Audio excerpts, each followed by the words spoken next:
Ini adalah rahasia tengah malam. Beranikah kau mendengarnya?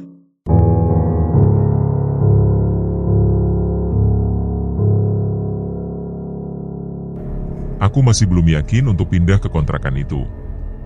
Ada sesuatu yang membuat perasaanku tidak enak sejak pertama kali melihatnya, meskipun hanya dari kejauhan.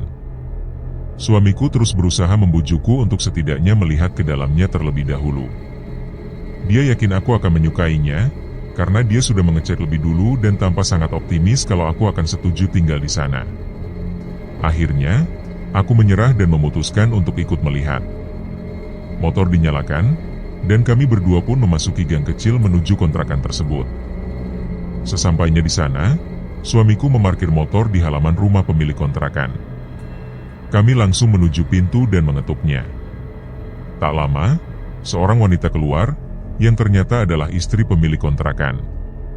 Kami bersama-sama berjalan menuju kontrakan, melewati halaman samping rumah mereka. Wanita itu membuka pintu kontrakan nomor 2. Karena kami memiliki anak kecil, kebetulan yang kosong hanya nomor 2 di lantai bawah dan nomor 7 di lantai 2. Saat aku melangkah masuk ke dalam kontrakan, ada sedikit perasaan suka yang mulai muncul.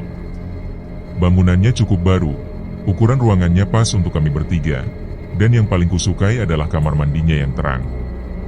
Cahaya matahari bisa masuk dengan baik karena sebagian kecil gentengnya transparan. Selain itu, airnya jernih dan alirannya besar.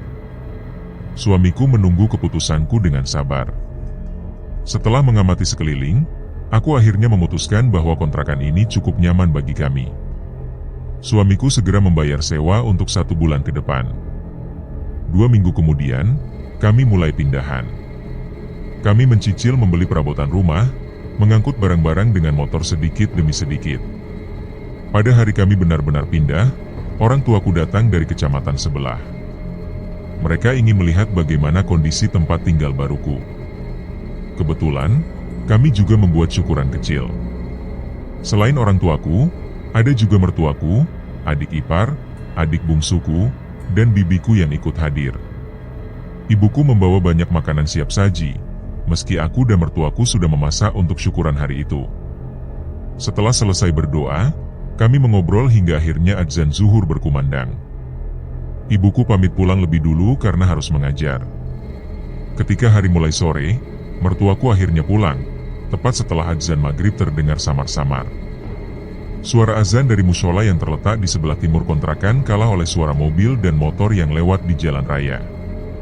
Di sisi barat kontrakan, terdapat hamparan sawah yang luas, berbatasan langsung dengan jalan raya provinsi. Saat hendak mengambil air wudhu, aku mulai merasakan hawa dingin yang aneh. Bukan dingin karena udara, tapi dingin yang membuat bulu kuduku berdiri. Ada perasaan seolah-olah kami sedang diawasi.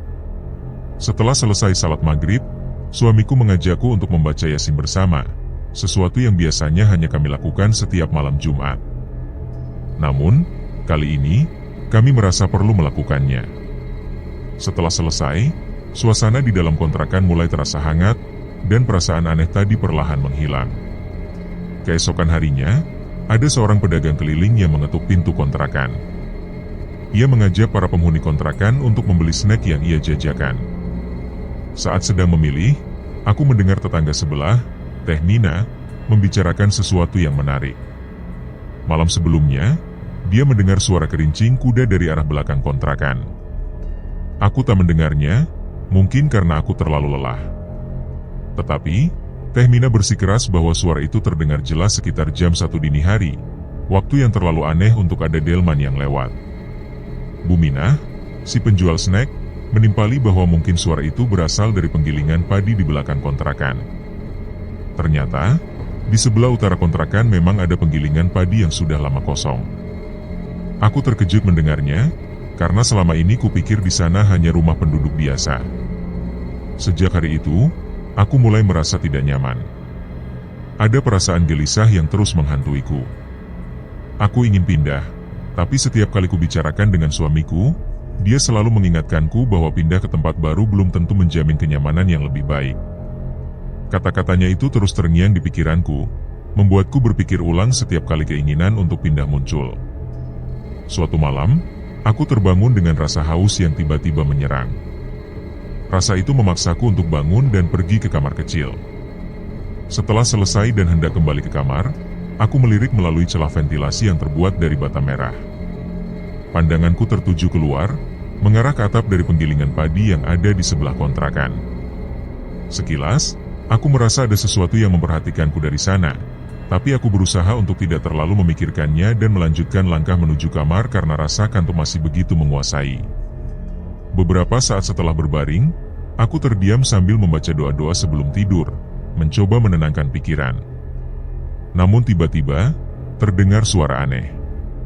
Suara itu samar-samar seperti lonceng, tapi setelah aku mendengarkannya lebih seksama, ternyata itu adalah suara kerincing kuda. Suara kerincing kuda dari delman. Aku terkejut dan langsung teringat cerita yang pernah diceritakan oleh Teh Mina. Dengan perasaan was-was, aku melihat jam dinding. Tepat pukul 1, persis seperti yang diceritakan oleh Teh Mina. Aku mencoba menarik selimut dan memaksakan diri untuk tidur, namun suara itu, meskipun terdengar semakin sayup-sayup dari kejauhan, justru membuat kantukku hilang sepenuhnya. Aku mencoba membaca doa-doa lagi, membaca sholawat, sampai akhirnya rasa kantuk kembali menguasai dan aku pun tertidur. Setelah kejadian malam itu, hari-hariku terasa berat, terutama menjelang malam. Aku begitu takut menghadapi malam hari, takut terbangun tengah malam dan mendengar suara-suara aneh lagi. Suatu pagi, Teh Mina mengetuk pintu kontrakanku. Dia datang untuk mengobrol sambil menemani anaknya bermain. Kebetulan anak kami hanya berbeda usia 1 tahun, jadi mereka sering bermain bersama. Saat itulah, aku mulai menceritakan kejadian malam itu. Sejak kejadian tersebut, malam-malamku selalu terasa mencekam. Aku selalu khawatir akan mendengar suara-suara aneh seperti kerincing kuda itu lagi. Dan yang lebih menyeramkan, Teh Mina pernah bercerita bahwa setiap malam Selasa dan malam Jumat, selalu ada suara aneh yang terdengar dari plafon rumah. Suara itu seperti suara langkah kaki yang bergerak cepat, seperti kucing yang sedang berlari. Awalnya aku pikir itu suara tikus, tapi setelah mendengar penjelasan Teh Mina bahwa tidak ada celah bagi tikus untuk masuk ke plafon, aku mulai merasakan ketakutan yang semakin dalam. Malam itu tiba, tepat malam Jumat seperti yang Teh Mina katakan. Suara-suara berisik dari plafon mulai terdengar lagi. Rasanya seperti sesuatu sedang berlari-lari di atas plafon rumah kami. Meskipun suami dan anakku sudah tertidur pulas, aku tidak bisa memejamkan mata. Suara itu terus menggangguku, membuatku semakin waspada dan takut. Aku mencoba menutupi kepala dengan bantal, tapi tetap saja suara itu terdengar jelas. Hingga akhirnya, aku memutuskan untuk memutar lantunan sholawat dari ponselku, berharap bisa meredakan ketakutanku. Perlahan, aku pun tertidur. Dalam tidurku, aku bermimpi buruk. Dalam mimpiku, anakku seperti hendak dibawa oleh makhluk besar berwarna hitam dengan bulu lebat dan mata merah menyala. Aku berusaha menarik anakku dari cengkeraman makhluk itu sambil membaca ayat-ayat Al-Quran dengan penuh ketakutan. Tiba-tiba, terdengar suara yang sangat keras, seperti seseorang sedang marah dan berteriak di telingaku. Aku terbangun dengan jantung berdegup kencang. Meskipun itu hanya mimpi, rasanya sangat nyata. Di sampingku, anakku tertidur dengan tenang, begitu pula suamiku. Namun, ketakutan itu masih membekas di hatiku. Tanpa berkata apa-apa, aku membangunkan suamiku dan memintanya untuk menukar tempat tidur. Aku tidak ingin tidur di dekat pintu lagi. Suamiku, meskipun setengah tertidur, menurut tanpa bertanya lebih lanjut. Setelah pindah tempat, aku akhirnya bisa tidur meskipun masih dengan perasaan was-was. Hari-hari berikutnya, perasaan tidak nyaman semakin menghantui. Apalagi setelah aku mendengar cerita dari seorang tetangga yang mengungkapkan bahwa tempat kontrakan kami dulu adalah kebun jambu yang angker. Aura mistis yang semakin jelas membuatku ingin segera pindah. Tapi, ketika aku membicarakannya dengan suamiku, dia hanya berkata bahwa tidak ada jaminan kontrakan baru akan lebih nyaman. Kata-kata itu membuatku ragu untuk pindah, meskipun rasa takut semakin kuat menghantuiku. Suatu hari, suamiku bercerita bahwa dia baru saja berbicara dengan Mang Nur, seorang tetangga.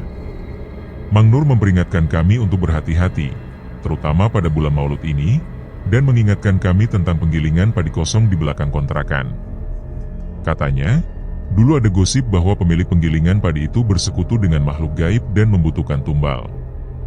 Mendengar cerita itu, aku semakin yakin bahwa suasana di sekitar kontrakan ini memang tidak bersahabat. Kami memutuskan untuk lebih banyak berdoa dan membaca Al-Quran, berharap agar selalu dilindungi oleh Allah dari segala kejahatan yang tidak terlihat. Aku mulai merasa lega setelah suasana yang sebelumnya terasa begitu menegangkan. Perasaan cemas itu perlahan memudar, dan suasana di sekitar rumah menjadi lebih tenang. Aku masih menggendong putri kecilku, Syifa, saat suara azan maghrib belum terdengar. Hari itu, aku baru saja pulang dari rumah tetangga, Teh Mina, yang berada di sebelah kontrakanku. Teh Mina tinggal di kontrakan nomor 1, sementara aku menghuni kontrakan nomor 2. Tanpa kusadari, aku sering berkunjung ke rumahnya, membiarkan Syifa bermain dengan Arti, anak Teh Mina. Setelah berpamitan, aku berjalan menuju pintu rumah sambil menggendong Syifa. Namun, begitu aku memasuki rumah, Syifa yang tadinya tenang tiba-tiba saja menangis keras. Aku mencoba memberinya ASI, tapi dia hanya menggelengkan kepala, tak mau menyusu. Yang membuatku khawatir, Syifa menangis tanpa mengeluarkan air mata, dan tatapannya terarah ke sudut ruangan yang kosong. Aku berusaha menenangkan dengan menyerahkannya kepada suamiku yang baru saja tiba di rumah, namun Syifa tetap saja menangis tak henti-henti. Aku pun mengambil minum, berharap itu bisa menenangkan Syifa, tetapi tangisannya malah semakin menjadi-jadi. Saat itu, bulu kuduku mendadak berdiri. Aku tiba-tiba teringat nasihat bapak mertuaku yang pernah berkata, jika anak kecil menangis tidak wajar, tidak mau menyusu, menangis tanpa air mata, dan bulu kuduk berdiri, berarti anak tersebut sedang diganggu oleh makhluk halus. Dengan perasaan cemas, aku menggendong Syifa lagi sambil membaca doa-doa yang kuingat. Ayat kursi, doa Nurbuat, surat Anas, Al-Falah, dan Al-Ikhlas, semuanya kuhaturkan dengan penuh harap. Namun, Syifa masih terus berontak di pelukan suamiku ketika ia mencoba menggendongnya. Tangisannya malah semakin keras, seolah ada sesuatu yang membuatnya sangat ketakutan. Ketika azan maghrib akhirnya berkumandang, tangisan Syifa perlahan mulai mereda. Aku segera menaikkan volume televisi yang menyiarkan suara azan itu, berharap suasana menjadi lebih tenang. Benar saja, setelah azan selesai, Syifa terlihat sangat kelelahan dan akhirnya mau menyusu. Tak lama kemudian, dia tertidur dengan nyenyak di pelukanku. Selama bulan Maulud ini, kejadian Syifa yang menangis tanpa alasan jelas sudah terjadi hampir seminggu sekali. Setiap kali itu terjadi, aku selalu merasa khawatir dan tak jarang memilih menginap di rumah mertuaku daripada harus tinggal di kontrakan bersama Syifa, bahkan di siang hari sekalipun. Sebelumnya, ada Bu Amin yang tinggal di kontrakan nomor 4. Setiap hari, beliau selalu berada di rumah atau pergi sebentar ke rumah saudaranya yang tinggal di kampung ini. Suasana pun terasa hangat karena keponakan-keponakan Bu Amin yang masih kecil selalu bolak-balik ke rumahnya, membuat suasana riuh dan ramai. Namun, setelah Bu Amin pindah karena rumahnya yang baru sudah selesai dibangun di ujung kampung, suasana di kontrakan menjadi sangat sepi. Aku sering merasa kesepian, bahkan di siang hari, dan kadang mengunjungi tetangga untuk sekadar mengobrol dan menghilangkan jenuh. Bersama Teh Mina dan Teh Sari, kami sering berkumpul, sambil membiarkan anak-anak kami bermain. Namun, tanpa sadar, obrolan kami sering beralih ke hal-hal mistis yang kami rasakan di kontrakan. Teh Mina pernah bercerita bahwa anaknya, Ardi, sempat mengalami sesak napas tiba-tiba meskipun dokter mengatakan kesehatannya baik-baik saja. Karena khawatir, Teh Mina membawa Ardi ke seorang ustazah di kampung mertuanya. Ustazah itu mengatakan bahwa Ardi sedang dililit oleh ular siluman, penunggu sawah di sebelah barat kontrakan kami. Meskipun cerita ini terdengar aneh, kami semua merasa khawatir. Tapi, aku percaya bahwa tidak ada yang bisa terjadi tanpa izin Allah. Setelah mendengar itu, aku semakin mendekatkan diri kepada Allah, karena hanya Dia yang bisa melindungi kami dari hal-hal gaib. Untungnya, setelah diobati, Teh Mina mengatakan bahwa ular itu sudah tidak lagi menempel di tubuh Ardi, dan dia tak lagi mengalami sesak napas. Setiap pagi, sekitar pukul 6, aku biasa mencuci pakaian dan menjemurnya di lantai 2 kontrakan, tepat di dekat tangga dan di bawah 2 toren air besar.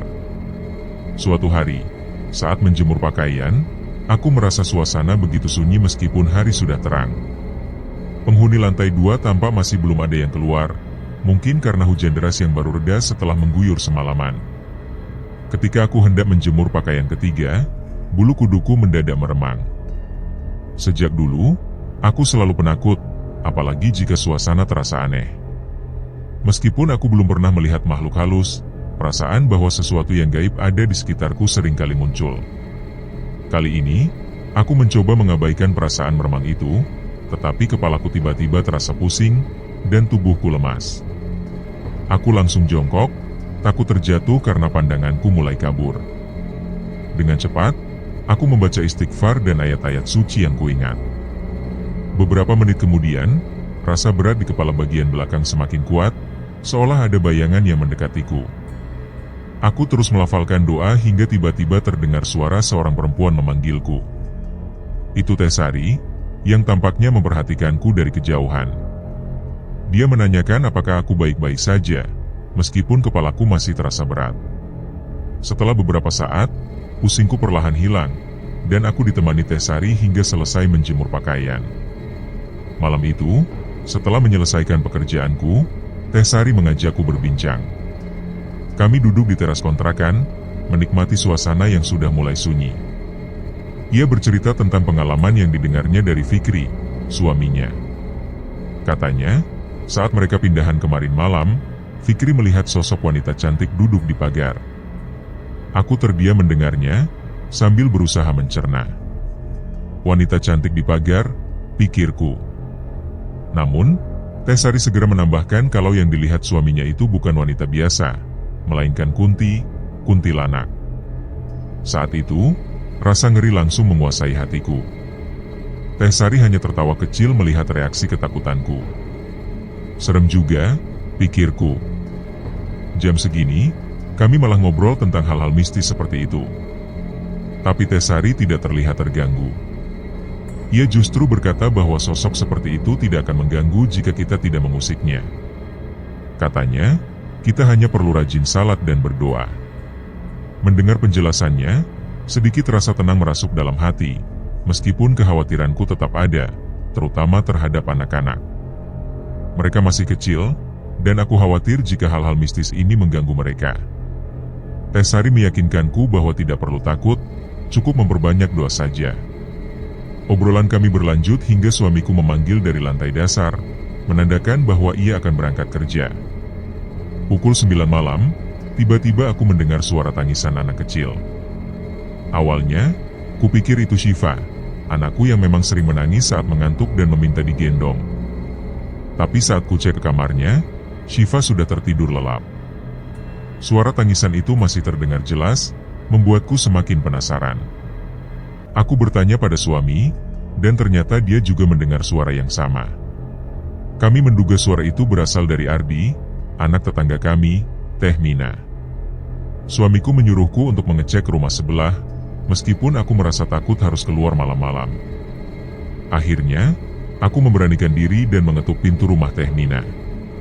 Teh Mina keluar dengan wajah yang tampak kelelahan, rambutnya berantakan, mungkin karena mengantuk.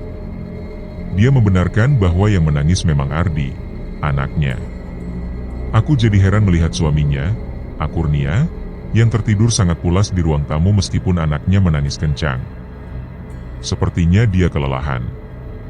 Aku mengajak Teh Mina untuk membawa Ardi ke rumahku agar bisa diobati, mengingat tangisannya tak kunjung berhenti. Kami mencoba menenangkan Ardi, namun tangisnya tak kunjung reda, dan yang paling aneh, air matanya tidak keluar sama sekali.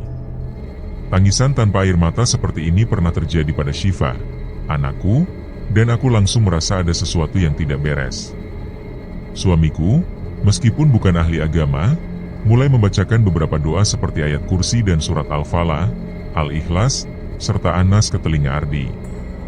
Ia juga meminta air putih, membacakan doa ke dalamnya, dan mengusapkannya ke wajah Ardi serta ubun-ubunnya. Sebagian air itu coba diminumkan sedikit demi sedikit kepada Ardi. Perlahan, tangisannya mulai mereda. Suamiku kemudian menyerahkan Ardi kembali kepada Teh Mina, yang langsung menyusuinya hingga akhirnya Ardi terlelap. Teh Mina tampak lega, tapi ia masih penasaran dengan apa yang terjadi. Suamiku menjelaskan bahwa kemungkinan besar Ardi sedang diganggu oleh makhluk halus. Namun, dia meyakinkan Teh Mina bahwa tidak ada yang perlu terlalu dikhawatirkan, asalkan kita selalu menjaga diri dengan doa dan ibadah yang cukup. Teh Mina mengucapkan terima kasih sebelum akhirnya kembali ke rumahnya bersama Ardi. Malam itu, aku dan suamiku kembali ke rumah, mencoba untuk tidur. Jam dinding sudah menunjukkan pukul 11 lewat beberapa menit. Meskipun kejadian tadi membuatku sedikit waspada, aku berharap malam ini bisa beristirahat dengan tenang. Keesokan harinya, area kontrakan terasa lebih ramai dari biasanya. Rumah kontrakan ibu yang akan direnovasi total membuat sebagian barang-barangnya dipindahkan ke saung samping, dan sisanya dibawa ke kontrakan nomor 6, tempat mereka sementara tinggal. Setiap kali suamiku pulang terlambat, biasanya aku tidak terlalu khawatir karena Dewi dan anak bungsunya sering ada di kontrakan. Suara televisi dari rumah mereka membuatku merasa ada kehidupan di sekitar. Tapi entah mengapa, setiap kali melihat Teh Mina pulang bersama suaminya sebelum azan Isya, rasa khawatir selalu muncul di hatiku. Aku takut Ardi akan menangis lagi dan mengganggu malamku. Sejak menjadi ibu, pendengaranku menjadi lebih tajam. Bahkan ketika sedang tidur nyenyak, aku bisa terbangun hanya karena suara kecil. Mungkin ini salah satu insting seorang ibu. Meskipun begitu, aku merasa lebih tenang sekarang. Jika nanti Ardi menangis lagi, aku yakin Teh Mina sudah tahu cara menenangkannya, seperti yang diajarkan suamiku tadi malam. Pukul 2 dini hari, aku mulai bersiap untuk tidur. Ketika aku menarik selimut dan mencoba memejamkan mata, suara tangisan anak kecil tiba-tiba terdengar. Ya, itu suara tangisan Ardi. Aku hanya bisa menghela napas kesal. Baru saja aku ingin beristirahat, mengapa tangisannya harus terdengar begitu jelas? Dengan perasaan jengkel, aku meraih bantal dan menutup kepalaku, berharap suara itu tidak menggangguku lagi. Namun, bukannya membuatku tenang, suamiku justru terbangun mendengar tangisan yang sama. Syukurlah, Syifa sudah tertidur pulas. Setidaknya aku tidak perlu khawatir dia terbangun karena suara itu. Aku mendengar suamiku bergerak di tempat tidur, mungkin juga merasa terganggu. Waktu berlalu, setengah jam kemudian, suara tangisan itu masih belum mereda. Akhirnya, kami memutuskan untuk keluar dari kamar, berharap suasana ruang tamu dan televisi bisa mengusir rasa kantuk yang tak kunjung datang. Di luar, aku bisa mendengar suara Teh Widi yang sedang berbicara dengan Teh Mina, diiringi ketukan pintu dari kontrakan mereka. Karena televisi dinyalakan dengan volume rendah, percakapan mereka terdengar cukup jelas. Teh Mina sepertinya membuka pintu rumahnya, dan aku mendengar suara mereka semakin dekat. Tangisan Ardi masih terdengar keras. Kasihan anak itu.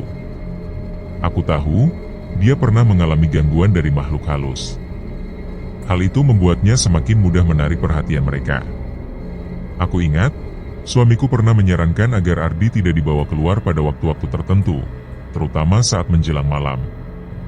Namun, mungkin ada alasan tertentu yang membuat mereka pulang sebelum azan Isya tadi. Aku memutuskan keluar dari kontrakan dan bergabung dengan mereka. Di sana, kulihat Teh Widi duduk, sementara Teh Mina menggendong Ardi yang masih menangis. Ada juga Mak Kurnia, sibuk dengan ponselnya, serta seorang bapak yang tanpa khusyuk berzikir, duduk bersila menghadap kiblat. Di dalam kamar, tampak seseorang yang sedang sholat tanpa penerangan cahaya lampu. Suasananya mulai terasa aneh, auranya berubah menjadi kurang bersahabat, bahkan sedikit mencekam. Bulu kuduku merinding sejak memasuki rumah Teh Mina, hingga saat aku duduk bersebelahan dengan Teh Widi. Suamiku tidak ikut bersamaku karena dia khawatir meninggalkan Syifa yang tertidur. Dua orang asing itu keluar dari kamar, berbicara tentang kondisi di area kontrakan milik Teh Widi. Salah satu dari mereka menyebutkan bahwa kontrakan ini memang dijaga oleh makhluk halus. Mereka juga bertanya apakah ada keinginan untuk memindahkannya, namun makhluk itu tidak mau pindah. Makhluk halus itu sangat banyak, terutama di bekas penggilingan padi dekat kontrakan. Saat mereka berbicara, aku bertanya tentang makhluk hitam tinggi bermata merah yang sering kudengar. Salah satu dari mereka membenarkan dan menyebutkan bahwa makhluk itu tidak mengganggu, hanya berdiam di sekitar toren air dan sesekali berjalan-jalan di sekitar kontrakan. Mereka mengatakan akan berusaha mengobati Ardi dengan ramuan herbal yang sudah mereka bawa. Dengan gerakan yang teratur, mereka menumbuk bahan-bahan herbal tersebut dan mencampurkannya dengan air. Air itu kemudian dipercikan ke setiap sudut ruangan sambil membaca doa-doa. Saat itu juga, tangisan Ardi perlahan mereda, dan dia mulai tertidur di pangkuan Teh Mina. Suasana menjadi lebih tenang setelahnya. Setelah semuanya dirasa cukup, kedua orang asing itu pamit. Aku juga kembali ke kontrakan. Suamiku langsung menanyaiku seperti seorang wartawan yang ingin mengetahui apa yang terjadi. Ardi sering sekali menangis tiba-tiba ketika malam sudah larut. Aku juga tahu bahwa orang tua Ardi, Teh Mina dan Al-Kurnia, sepertinya belum menuruti saran suamiku untuk tidak berada di luar rumah saat matahari mulai tenggelam. Suamiku menceritakan bahwa menurut tetangganya, Mang Nur, yang sudah bertahun-tahun bekerja di penggilingan padi, pemilik kontrakan di belakang dulunya pernah melakukan praktik ilmu hitam untuk memperkaya diri. Cerita tentang penggilingan padi itu memang sudah menjadi rahasia umum di lingkungan ini. Meskipun mesinnya tidak pernah terdengar dinyalakan, penggilingan padi tersebut selalu menghasilkan beras. Suamiku melanjutkan ceritanya, bahwa sebelum pemilik kontrakan meninggal, dia sempat meminta sesuatu yang aneh, ingin menaiki delman dan berkeliling di sekitar penggilingan padi, meskipun saat itu dia sedang sakit keras. Setelah keinginannya dituruti, tak lama kemudian dia meninggal. Sejak saat itu, terdengar suara delman melintas di tengah malam, mungkin terkait dengan permintaannya yang aneh sebelum meninggal. Aku bergidik mendengar cerita itu. Entah mengapa, ada perasaan aneh yang menyelimuti pikiran kami tentang tempat ini. Tapi yang jelas, aku tidak bisa menyangkal bahwa suasana di kontrakan ini memang tidak pernah benar-benar nyaman, apalagi dengan cerita-cerita mistis seperti ini. Aku baru saja mendengar bahwa penghuni kontrakan nomor 7 kembali berganti. Tidak pernah ada yang bertahan lama di sana, meskipun alasannya tidak pernah jelas. Mungkin saja karena suasana horor yang menyelimuti tempat itu, atau bisa jadi karena masalah air yang sering tiba-tiba mati. Siapa yang tidak jengkel saat ingin mencuci baju, mandi, atau bahkan berwudu, namun airnya selalu mati mendadak? Rasanya benar-benar membuat kesabaran terkuras. Penghuni baru kontrakan nomor 7 adalah seorang ibu muda dengan 2 anak yang masih kecil. Anak pertamanya seorang laki-laki bernama Ihsan, sedangkan anak keduanya seorang bayi perempuan. Si ibu muda seringkali ikut nimbrung bersama kami, penghuni lainnya. Sejak kedatangannya, ia mengaku bosan berada di rumah terus-menerus, apalagi dengan suaminya yang seringkali tidak ada di rumah karena pekerjaan.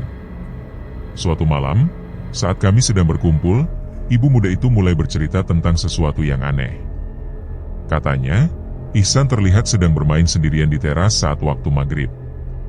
Aku sendiri melihat dari jendela, anak itu tampak seperti sedang mengobrol, padahal tidak ada siapa-siapa di sekitarnya. Ketika ia memanggil Ihsan masuk ke dalam rumah, ia menanyakan dengan siapa Ihsan berbicara. Anak itu menjawab bahwa ada teteh di luar yang mengajaknya bermain.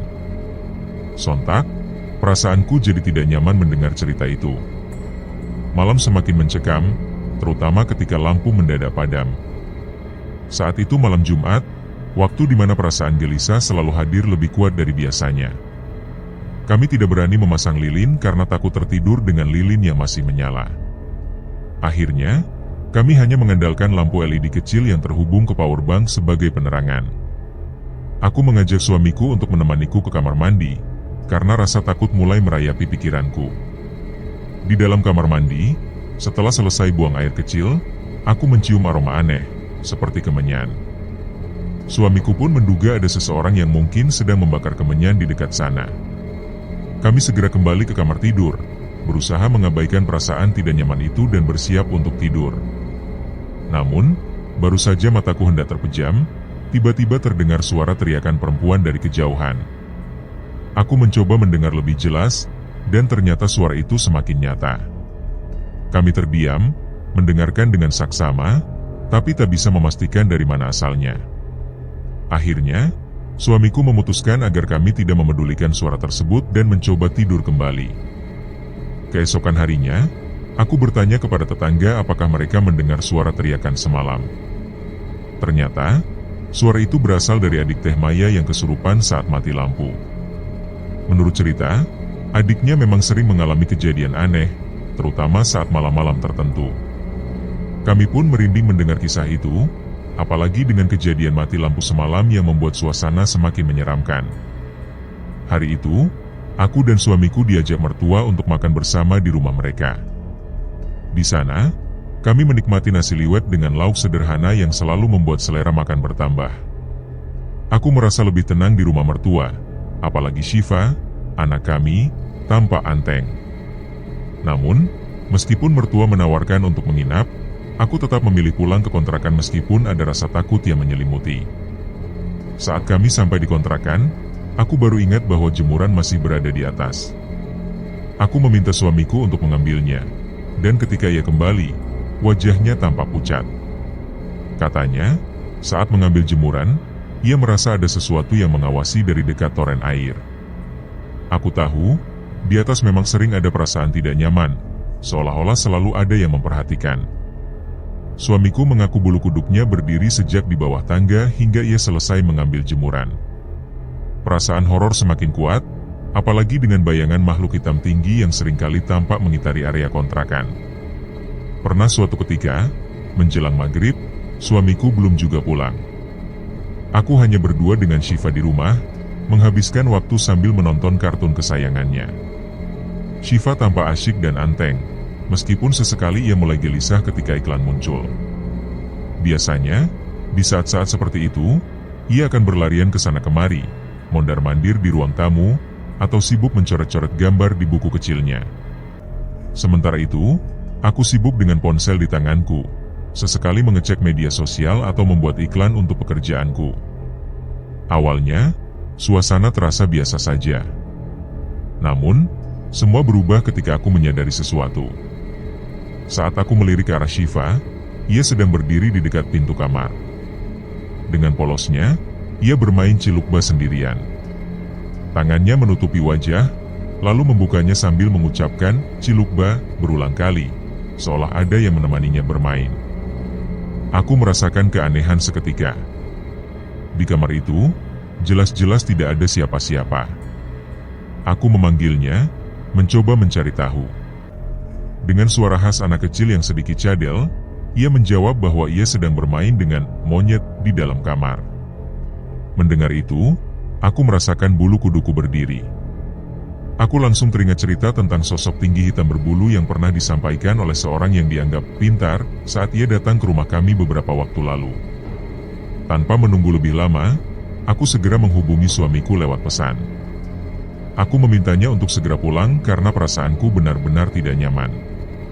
Syifa, di sisi lain, tetap mondar-mandir, bermain seperti biasa. Tak lama kemudian, ia kembali berbicara, kali ini dengan nada yang lebih takut. Ia bilang ada ular besar di dapur. Aku mencoba menenangkannya, meskipun dalam hati aku juga merasa cemas. Aku berjalan ke dapur, memastikan tidak ada apa-apa di sana. Tidak ada ular, Neng. Udah, duduk di sini, jangan mondar-mandir terus, kataku dengan lembut. Syifa akhirnya duduk anteng kembali di depan televisi, bahkan saat iklan muncul. Setengah jam kemudian, suamiku tiba di rumah. Aku menceritakan semua yang terjadi, dari Syifa yang bermain dengan monyet di kamar hingga ucapannya tentang ular besar di dapur. Meski begitu, kami mencoba tetap tenang dan bertahan di rumah kontrakan itu selama beberapa bulan. Namun, alasan kami akhirnya memutuskan pindah bukan karena gangguan-gangguan aneh tersebut. Air di kontrakan itu sering sekali mati. Aku merasa tidak bisa bertahan di tempat dengan kondisi seperti itu. Bagiku, air adalah kebutuhan utama. Setiap kali air mati, rasanya sangat menyulitkan, apalagi ketika airnya mengalir lagi, yang keluar justru kotor. Puncaknya terjadi ketika kami pulang dari menginap beberapa hari di rumah ibuku. Saat itu, aku berencana mencuci pakaian yang sudah menumpuk, tetapi air di rumah masih mati. Aku merasa jengah. Tidak hanya karena air, tetapi juga karena gangguan-gangguan yang mulai terasa semakin berat. Akhirnya, kami memutuskan untuk pindah. Meski bangunan rumah kontrakan itu sebenarnya nyaman, tetangganya ramah, dan lokasinya dekat dengan jalan raya, kami tak sanggup bertahan lebih lama. Harapanku, di kontrakan baru, airnya lebih baik, suasananya lebih nyaman, dan semoga tidak ada gangguan-gangguan yang membuat kami merasa tidak tenang.